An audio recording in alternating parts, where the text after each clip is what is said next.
નમસ્કાર ખેડૂત મિત્રો, તો ફરી એક આજના આ નવા વિડીયોમાં તમારું સ્વાગત છે। તો મિત્રો આજે આપણે વાત કરવા જઈ રહ્યા છીએ આજના તાજા અને મોટા સમાચારની। તો મિત્રો આજે તારીખ થઈ છે 1 ડિસેમ્બર 2025 વાર થયો છે સોમવાર। ખેડૂતોને મળશે 12,000 રૂપિયાની ભેટ। 1 ડિસેમ્બરથી 10 મોટા ફેરફારો, નવા નિયમો લાગુ, ખેડૂતોને 3 લાખ રૂપિયાની લોન માફ થશે।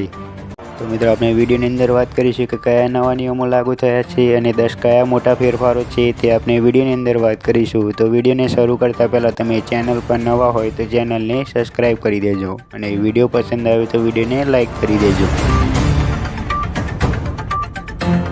તો મિત્રો આપણે આગળના સમાચારની વાત કરીએ કે આજથી 10 મોટા ફેરફારો લાગુ। આજથી ડિસેમ્બર મહિનાની શરૂઆત થવા જઈ રહી છે અને તેનો પ્રારંભ કેટલોક મોટો ફેરફાર સાથે થઈ રહ્યો છે।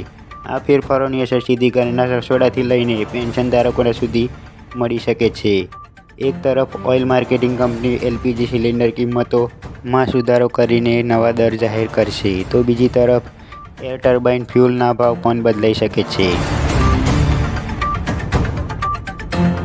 તો મિત્રો આપણે આગળના સમાચારની વાત કરીએ કે ગુજરાતના હવામાન સમાચાર। ગુજરાત કચ્છ જિલ્લાને ઝોન 6 ખતરનાક ઝોનમાં સામેલ કરાયેલ છે, જ્યારે અમદાવાદ, ગાંધીનગર સહિતના ભૂકંપ ઝોન 4માં આવે છે। આ નવા મેપમાં સંપૂર્ણ હિમાલય ક્ષેત્રના પ્રથમ વખત સૌથી ખતરનાક ઝોન 6માં સામેલ કરવામાં આવે છે। ભૂકંપના સૌથી ખતરનાક ઝોન 6માં ભુજ, ચંદીગઢ, દાર્જિલિંગ, અગરતલા, લેહ, મંડી, પંચકુલા, શિમલા, શિલોંગ, ઝોન 5માં આંબલા, અમૃતસર, બરડાઈ સમાવેશ કરવામાં આવે છે, જ્યારે ઝોન 4માં નોઈડા, દિલ્હી, ગુરુગ્રામ, ગાઝિયાબાદનો સમાવેશ થાય છે। તો મિત્રો આપણે આગળના સમાચારની વાત કરીએ કે અરજી કરવાની તારીખ લંબાવાઈ। ગુજરાત સરકારે ખેડૂતોના હિતમાં મહત્વપૂર્ણ નિર્ણય લેતા કૃષિ સહાય પેકેજ 2025 માટે અરજી કરવાની મુદતમાં વધારો કર્યો છે। સર્વર ડાઉન જેવી સમસ્યાઓના કારણે હવે ખેડૂતો 5 ડિસેમ્બર સુધી ઓનલાઈન અરજી કરી શકશે। 10,000 કરોડના આ પેકેજ હેઠળ ઓગસ્ટ-સપ્ટેમ્બર મહિનામાં થયેલા પાક નુકસાન માટે હેક્ટર દીઠ ₹22,000ની સહાય ચૂકવવામાં આવશે। આ નિર્ણયથી 5 જિલ્લાના 800થી વધુ ગામના ખેડૂતોને રાહત મળી છે।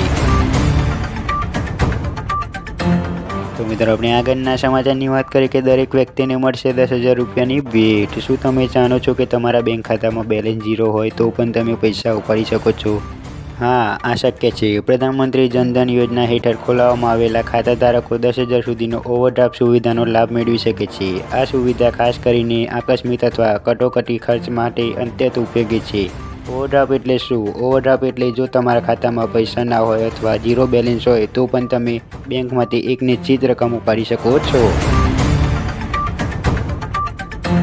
મિત્રો આપણે આગળના સમાચારની વાત કરીએ કે 2026માં મહામંદીમાંથી રાહત। ભારત અને અમેરિકા વચ્ચે લાંબા સમયથી ચાલી રહેલી વેપાર વાટાઘાટો હવે પૂર્ણ થવાના આરે હોય તેવું લાગી રહ્યું છે। વાણિજ્ય સચિવ રાજેશ અગ્રવાલે જણાવ્યું હતું કે બંને દેશો મોટાભાગના વિવાદાસ્પદ મુદ્દાનું નિરાકરણ કરી લીધું છે અને વર્ષના અંત પહેલાં એક મજબૂત વેપાર સોદો જાહેર થવાની આશા છે। આ નિવેદનથી ઉદ્યોગમાં નવી આશાનો ઉમંગ જાગી શકે છે કે ભારત-અમેરિકા વેપાર સંબંધો એક મોટો પરિવર્તન તરફ આગળ વધી રહી છે।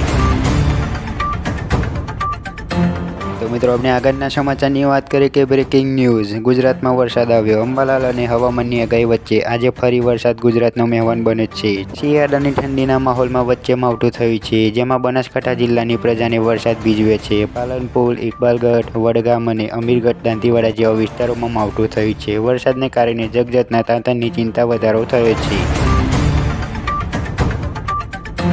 તો મિત્રો આપણે આગળના સમાચારની વાત કરીએ કે બધાને મળશે પોતાનું મકાન। લોકોને સંબોધતા પ્રધાનમંત્રીએ કહ્યું કે મારો એક મોટો સંકલ્પ છે, જ્યાં સુધી જરૂરિયાતમંદ વ્યક્તિને કાયમી ઘર ના મળે ત્યાં સુધી હું આરામ કરીશ નહીં। છેલ્લા 11 વર્ષમાં 4 કરોડથી વધુ ગરીબ લોકોને કાયમી ઘર આપવામાં આવ્યા છે। બિહારમાં પણ કાયમી ઘર બનાવવામાં આવ્યા છે। ગયા વર્ષમાં 2 લાખ લોકોને કાયમી ઘર આપવામાં આવ્યા છે। તો મિત્રો આપણે આગળના સમાચારની વાત કરીએ કે લોન માફી માટે થશે મહાઆંદોલન। પરેશ ગોસ્વામીએ કરી મહાઆંદોલનની જાહેરાત। 9 ડિસેમ્બર 2025ને મંગળવારના રોજ ગાંધીનગરમાં મહાઆંદોલન થશે। સવારે 10 વાગે તમામ ખેડૂતોએ ભેગા થવાનું છે। તો મિત્રો તમને વિડીયો પસંદ આવ્યો તો વિડીયોને લાઇક કરી દેજો, શેર કરી દેજો અને વિડીયો અંતર્ગત કોઈ પણ પ્રશ્ન હોય તો કોમેન્ટમાં જરૂરથી જણાવી દેજો અને ચેનલ પર નવા હોય તો ચેનલને સબસ્ક્રાઈબ કરી દેજો। મળીએ આગળના વિડીયોમાં।